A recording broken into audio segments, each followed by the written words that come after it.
Today, we are talking about one of the silliest and I think people of a certain generation, their favorite comedies from their youth, and that movie is Billy Madison. So what's it like being back in school? I don't know, I kind of feel like an idiot sometimes.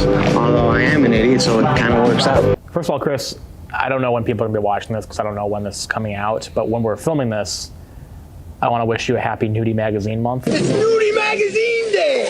Nudie Magazine Day, October 1st, still Nudie Magazine Month right now. We're a couple days behind it, but Nudie Magazine Day. Yeah, so hope you're still enjoying your Nudie magazines. Happy Nudie Magazine Day to you too. A lot of things with this movie that we're going to get to. I think one thing in particular, Norm MacDonald passed away recently. This was a lot. I've rewatched just his clips from this movie a lot lately because he's just freaking hilarious. He's not even important to the plot, but neither is Chris Farley in this, really. They're just kind of there. Yeah. And they're both hilarious. A lot to do with this is a running series of jokes. And it takes, we mentioned this, or I mentioned this when we did Back to School. I think this is taking the plot to Back to School, kind of, twisting it a little bit, and then adding a lot of Adam Sandler's humor from the 90s. Just a lot of silly slapstick gags. And I think this is probably, for me personally, my second favorite Adam Sandler comedy. I actually have to think about like what my favorite Adam Sandler movies would be. Which is an episode we should do just on its own sometime. Yeah, for sure. We could do that for like a lot of different actors. Like, what is your favorite blank movie, right? But for sure, this is up there. And it's one of those quotable movies. So that's like quotable. All of these movies that we watch are, most of them, like you drop quotes from, right? And they're in everyday life, Which is funny, sorry to cut you off, but it's funny how quotable this movie is because I love it. I think it's hilarious. I love the movie, but it is dumb. Oh, for sure. And it's like we've said before, like something between film and movie and cinema and all this shit. It's a stupid movie. But there are so many, for whatever reason, there's so many quotes that peeing your pants is cool. If peeing your pants is cool, consider me Miles Davis. Like all this stuff that I first saw this movie, I don't remember what year this came out, 1995. Holy shit. It's almost 30 years. Yeah, so I saw this movie probably 25 years ago for the first time. And I still, maybe a week ago, said to a friend of mine that peeing your pants is cool. Every summer I say it's too damn hot for a penguin to be just walking around. Yeah. Like, It's too damn hot for a penguin to be just walking around here. these are the things that you just say, and it just becomes so a part of our culture.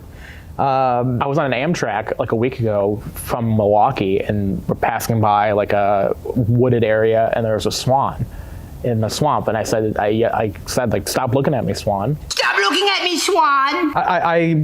One of my proudest parenting moments, my oldest child was taking a bath, and I made a comment about shampoo is better, and she looked at me, and then I told her the whole thing. Shampoo is better! I go on first and clean the hair!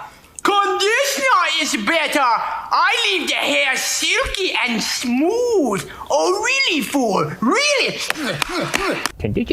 And then I got her to do it.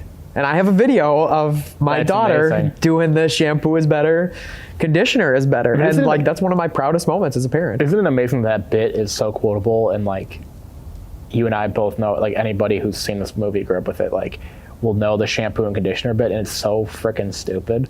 That's the whole movie. It's the whole movie.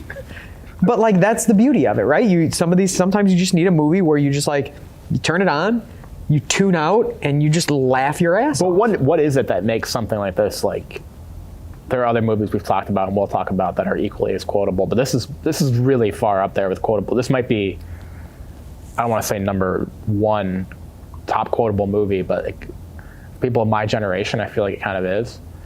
I feel what is it? What is it though? I don't know. Maybe I feel like it's they sat down to write this movie and they said, let's write the quotes first, and then we'll just fill in the plot everywhere else. Well, I think it is write the jokes first. The end scene with that is the most incoherent, dumb. That's a GIF and a meme now too. I think just brilliantly written lines, and the plot almost doesn't matter. This is another one of those movies where you know how it's going to end. It's fine, but the jokes are so strong that you're there for the ride. Yeah, absolutely. I mean, and I think, you know, it's so appropriate that Adam Sandler is playing this character and that this is an Adam Sandler movie because, like, it's so dumb. Like, don't get me wrong. I appreciate a certain type of humor, right? But, like, Adam Sandler's humor is you can be hot and cold with Adam Sandler, right? Like, there's some comedians you go like, yeah, he's okay. Yeah. You either like Adam Sandler or you hate Adam Sandler. Right. And this is one of the, like, it's just so dumb. As you said, like, it's such a stupid movie. It's funny, it's great to watch, but it's such a stupid movie. And, like, Adam Sandler has gone on the record as saying that Billy Madison was the closest he ever came to playing himself. That's hilarious. And so here's the thing. I think there's a pendulum swing with Adam Sandler where the 90s into the early 2000s, people loved him. From SNL, then they liked these movies, Happy Gilmore, this one, The Wedding Singer, Big Daddy, Mr. Deeds. I saw like a lot of these in theaters too. Yeah. People thought he was hilarious and he's this huge movie star. Then all of a sudden he was oversaturated. And people were like, Grown Ups, this is stupid. Grown Ups 2, this is stupid. Jack and Jill. What's my name? Dunkachino. Dunkachino. Like, there's just some dog shit that he's putting out, and he kind of put out the same movie over and over again. And he got a little oversaturated, and I think the pendulum swung back. He did some serious roles. I mean, Punch Drunk Love was like 20 years ago, but he was great in that. And then Uncut Gems, and he's just like a regular dude. Like, he's seen in basketball shorts and flip-flops out all the time. Yeah. He's with his giant puffy coat. Yeah. He's wearing shorts like in the middle of winter with his giant puffy coat that has become a meme where the coat keeps getting bigger and like, bigger. He doesn't know how bigger. to dress. He has like a normal father. Like, he don't know anything about his kids really. And I think, at least for me, I don't know if other people agree with this, I got to a point with him where it's like, he kind of beat Hollywood. Like, he made movies now. He can make whatever the hell stupid ass movie he wants. Like, Grown Ups was just an excuse to hang out with his friends. But didn't he make a Netflix movie like a couple of years ago? He's made a bunch of Netflix that movies. was like, it is like one of the worst movies ever made, and it's just a dumb movie, but like, he got paid millions of dollars. A big deal with Netflix. He makes a couple, like, he makes a different movie, I think, like every year with Netflix, basically. And like, I like some of them. Like, The Week Of, I liked. Hubie Halloween, I thought was hilarious. And he's playing the same thing over, like the same character. Hubie Halloween, he's almost playing the character from Billy Madison in some ways. Just like the stupid guy, or like from The Water Boy, where it's like he became oversaturated and now he's like oversaturated that he's like likable again, and we kind of like get him. It's like a full circle, right? It's kind of like a full circle, and it's like with him. And I would recommend watching his stand-up special on Netflix too, actually. I'm heading out, and all I'm taking with me is my phone, wallet, keys. Yeah, phone, wallet, keys. He just puts out silly stuff, and I think we got so far away from that in comedy where it has to be about something and about like a profound moment and being a truth teller, when in fact most comedians and comedy writers are not truth tellers. Like, that's not your job.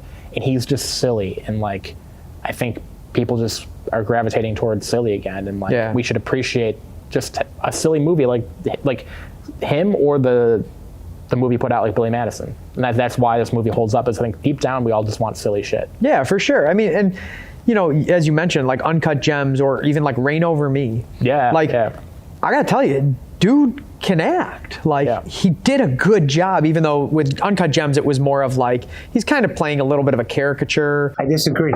Yeah. So it was different, but like Reign Over Me, like, that was not an easy role to play. Yeah. And he did a good job of it. So it's so like different sides of the spectrum, where you have Reign Over Me and Billy Madison, and I mean, they both have a place. But it's interesting to watch him kind of go from one to the other. Yeah, I think when you know comedic timing, you can do dramas. You can't go from drama to all of a sudden understanding comedy. But if you know comedic timing, you can go into dramas, and he's done that really well. And maybe that like reminds people to go back and watch some of these movies too, because I don't think people just want to be preached to and like have all comedy be about some bigger point.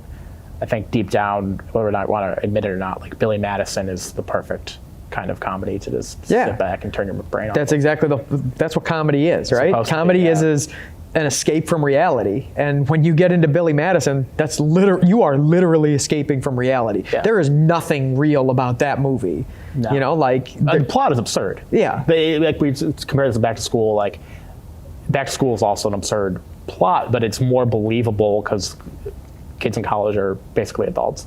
Him going to sit in second grade. Yeah. And like graduating a different grade every week, and the putting like. The whole thing is absurd, so like you have to suspend reality completely to jump into it, and then once you do that, it's just joke after joke after joke. No scene is wasted in the whole movie. Yeah, for sure. I mean, and they do a great job too of, we've talked about this with other movies, they connected this movie to so many other movies. So Chris Farley's character, who is generally a throwaway as the bus driver, barely right? In the movie, like barely there. When he's getting everybody on the bus, he says, good, great, grand, wonderful. Everybody on, good, great, grand, wonderful. He says the same thing in Airheads. Like that's as the police officer. That's his line there. The fact that they just tied in a totally throwaway line of or scene of the lunch lady doing the sloppy joes. That's Adam Sandler's song "Lunch Lady Land" from one of his albums. Just know everything's doing fine down here in Lunch Lady Land. That's another tie-in. This one is very close, and I don't think it was intentional, but it works out perfectly. In the movie, the kids and Billy Madison are talking about video games, and they're talking about Mortal Kombat. Well, Veronica Vaughn actually ends up starring in Mortal Kombat the same year. Oh, the same year. So she must have been working on both movies. Then maybe it was intentional then. So I don't know if it was or not, but like both of them came out in '95. So she had to have been working on them at the same time. Tommy Boy came out this year too. Yeah. And fun fact, because of this movie, they had to change the title to Tommy Boy because Tommy was originally going to be named Billy. Huh, interesting. I like that. That's a good one. You know, at the end where Billy Madison is giving his spiel on business ethics, being like the puppy who lost its way, and he stops and everybody's just dead silent, and he says, "Nib-High football rules." That's from Bill and Ted's Excellent Adventure. San Dimas High School football rules! Or San Dimas High football rules. So a connection to an 80s movie there. And then the last one is, even though this one set the precedent for another movie, is you had the janitor who had the sideburns, and Billy Madison calls him Sideburns. And in The Wedding Singer, there's a whole thing with a guy with sideburns. And that lady with the sideburns.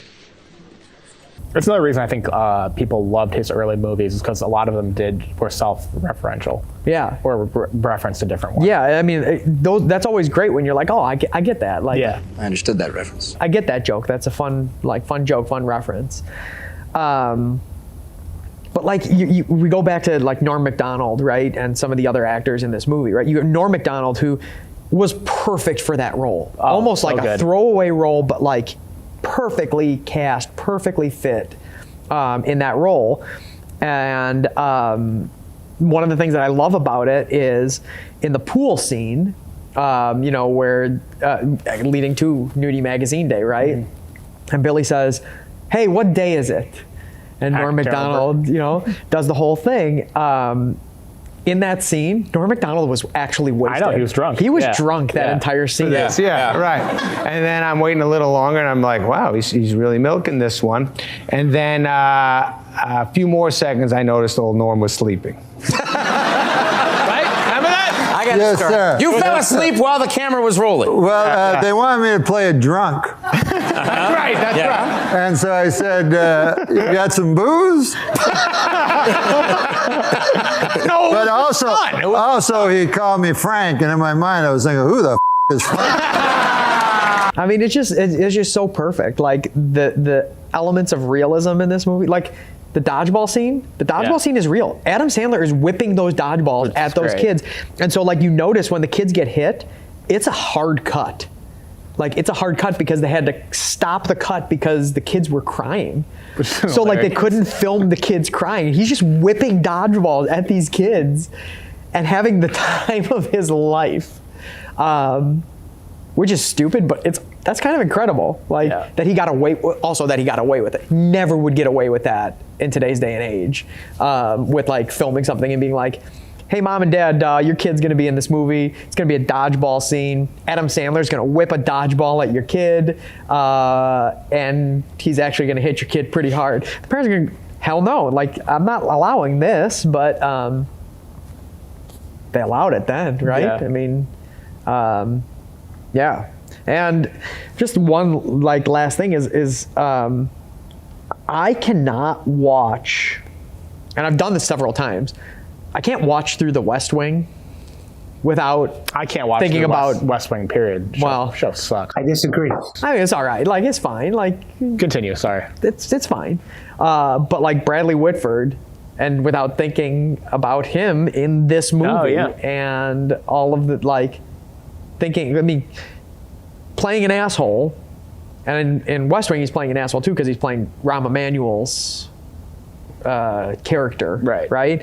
So it's kind of fitting, but like I can't watch it without, and I can't see Bradley Whitford in anything without thinking about him in this A lot of movie. people get typecast as an asshole. Yeah. Wonder how you like feel about that as an actor, but if the checks are getting cashed, all money is green. You know, one of the best brand like boosts I think is how Snack Pack benefited from this movie. Oh yeah. You know I like Snack Pack. Why can't you just give me a Snack Pack? Because I probably saw this for the first, not to make you feel old here, but I was probably in second grade when I saw this. Jesus Christ. And Snack Pack was like popular in people's lunches. Yeah. And I even at that age and now, I can't think of Snack Pack. Snack Pack! It still exists. I don't know if the brand exists. I mean, the pudding cups definitely exist. The brand definitely existed when I was like in first, second grade, and people would have them at lunch, and it's like all I would think about is Billy Madison. I don't know if it's like chicken and the egg. Like, I don't know if I wanted Snack Pack because I liked this movie as a child, or if the other way around, like Snack Packs just got popular and people are buying them because of that, and it ended up in my lunch. But like, I don't think I would know what a Snack Pack is. Even if I had them as a kid, I don't think I would remember them if it wasn't for Billy Madison. So I hope Snack and Pack being reminded every time you watch that movie about Snack Pack. Pack tastes like somebody's mom. Yeah, and it makes me want pudding. I loved chocolate pudding, underrated. I mean, I agree. Yeah. I haven't had chocolate pudding in a long time. Well, it's been a minute since I had chocolate pudding or vanilla pudding or any pudding, but pudding is an underrated.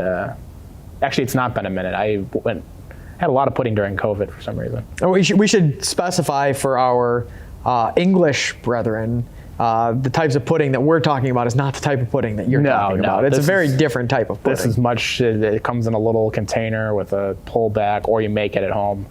Now I'm getting a pudding craving. Yeah, maybe we should go and get some pudding after this. Yeah. I can't talk about this movie without thinking about pudding. Yeah. But I mean, this is one of those movies I'm going to keep watching. It's totally dumb, and as long as you go into it knowing that it's totally dumb, you're going to walk out happy. If you go in thinking like, man, this is going to be a good movie, you're going to probably be disappointed by it. Yeah, don't go into it like that's that, not like, yeah, that's not the purpose. Like, you want to go in and you want to laugh for 90 minutes. When Norm passed away, I went to see if Billy Madison was streaming anywhere for free, and it wasn't. And I was kind of annoyed. And it's like one of those movies where I feel like it should always be available on some app. Like, it's there's like a handful of movies that are seemingly always available on, if it's not Netflix, it's Hulu or Prime or HBO. Like, it's just always there. This movie should just always be available at any moment. Yeah, for sure. To help us escape from reality. Yeah, I want to see Norm with a cheeseburger on his head dancing at a kid's birthday party. I think this is going to be like a mid. I can't see this being even in the high sixes, even though we love this movie and other people agree. So I'm going to say like 6'5". I'm going to say like 6'3". 6'4". Ooh, split the difference. Jinx. You owe me a Coke.